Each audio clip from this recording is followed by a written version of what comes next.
Welcome back, everyone. We're here at Tapestry Music's grand opening, Main Street. This is day number 2. I'm here with my guest, George Leach. Hello. George, thanks for just doing a great performance for us and for hanging out.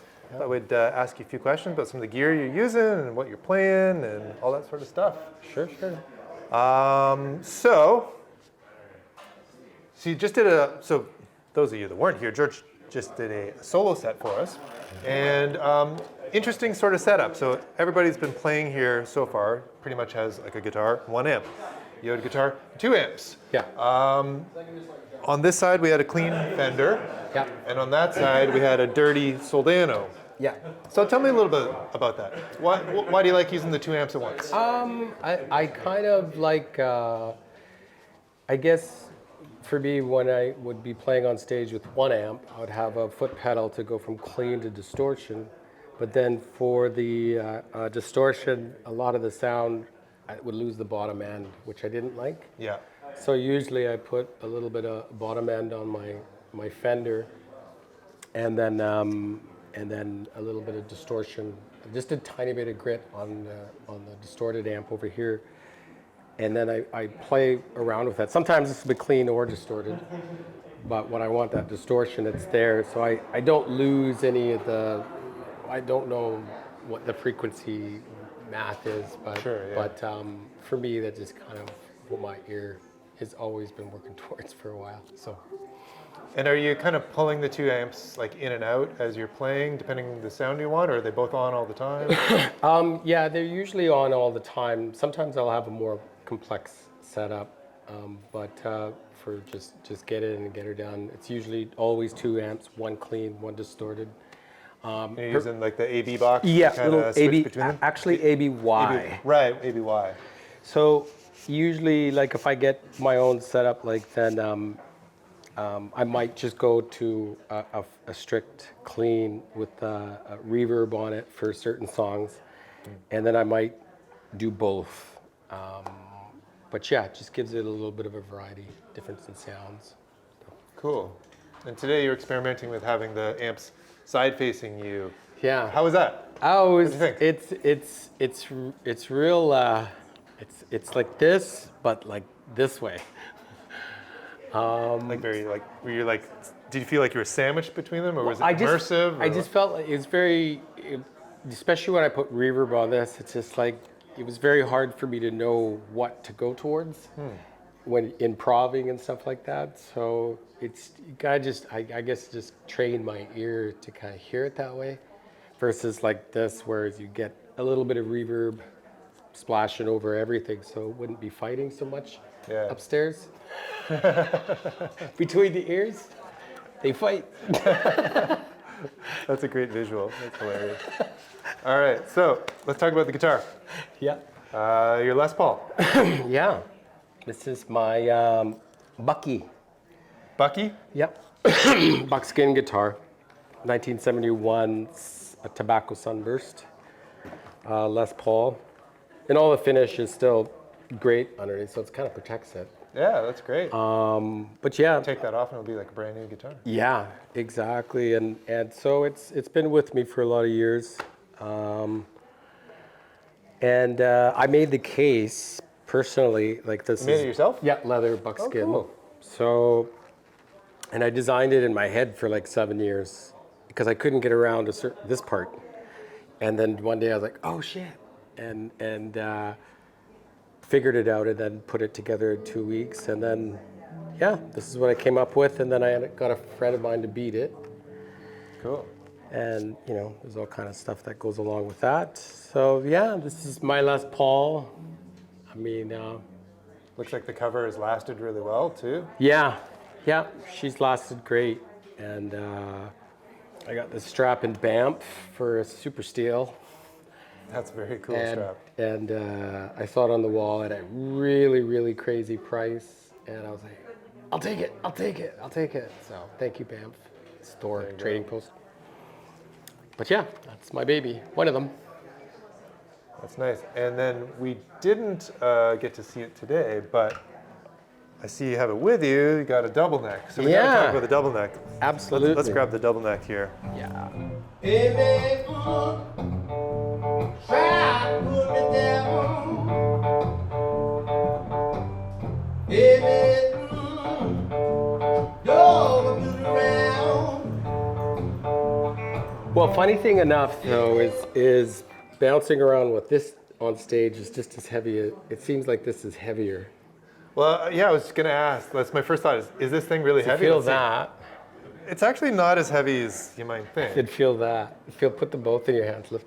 Ah. They're not that far off. They're This not might that be a far little off. bit heavier, though. Yeah. I mean, 70s Les Paul, right? Yeah, and all the beadwork. I mean. Yeah, it's and- not making it any lighter. But yeah, no. For my double neck guitar, like when I first started out, it was a lot of solo playing, so a lot of rhythm, bass and lead playing at the same time and singing, and foot stomping kind of stuff.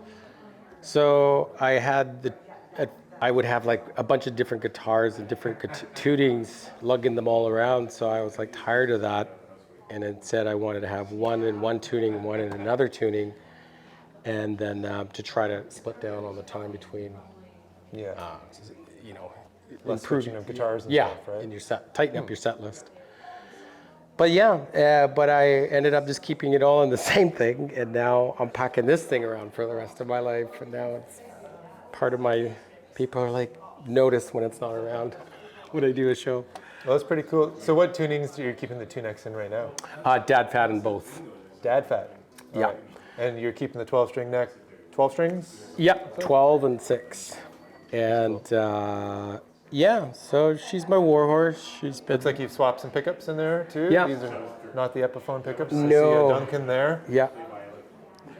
Yeah, I don't know a lot about that stuff, but I know they did a bunch of work on it, and I think the first time I had it, it was set up a certain way, and then I brought it in, and I got it back, and it just didn't. It was different, totally different, but. In a good way or a bad way? Hey, you just got to train your brain differently and just adapt to the tool. And so I don't know. Well, that's cool. So typically, like a couple guitars like this will be your rig. Yeah, these are my Guitar-wise? workhorses. And normally, like I would play an acoustic as well, depending on the gig. Today I just was interested in. It's the Saldana. So how often do you get that on I know, at a gig? it's always fun to play Never. So I was like, yeah, we'll do that. So do you have a favorite acoustic guitar, like a number one acoustic? Yeah, it's a company called Hideaway Guitars. I think you guys We have one of here. those right back there. Yeah, yeah. And beautiful guitar. I know the Lutherans, and I have two of them.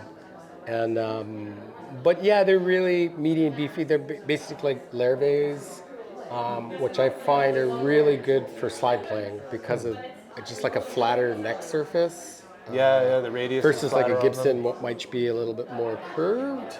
I might be wrong on that. No, I think you're right. The Lerves are a flatter radius. Yeah, For sure. so that gives me an edge for the slide playing with just a slightly heavier string. So if I had a set of 11s or 12s on it or something like that, for the very bottom string, I'll switch it to a 12 or a 13. So it just catches that Yeah. that slide right up. That makes sense. Which I was playing slide today on that, and I never play slide on that. You're It's playing normally slide on quite a this. bit, actually. Well, I normally on this because it's set up for that. Right, a little higher action. That's more for the finger picking, and I didn't have that extra thick E string at the bottom where I wasn't. Anyway, geek Well, stuff, you folks. pulled it Geek off really stuff. well. That was cool. Was it fun doing the casual performance too? It's a little different thing than like having a big pressure kind of big performance? time. I prefer it actually. Like I do a lot of festivals and a lot of other TV shows and done a lot of that stuff over the years. But where I generally have the most fun is actually just hanging out in guitar stores with cool guys like you at Tapestry Music. Anyway, and just noodling around on the different guitars and having the freedom to do that. So, yeah, I don't know. I lost my train of thought there. Oh, that's cool. It's a little more relaxed. And, Yeah. You know, do you find if you're on a big stage in a big show, do you have space to be like creative in the moment, I or guess- or you're more trying to like, Well, there's going to work. Get through Yeah, there's the going show. to work, paid the bills. It's like a job, and that's part of that. But then for me, like doing something more casual and laid back, where there's no script, it just gives me the freedom to not play a character. That you just kind of have to become when you're your stage guy. You mentioned like innocence. Yeah, the before. innocence of it. And so for me, like getting in and playing a more relaxed show where I'm just a fly on the wall. I love that.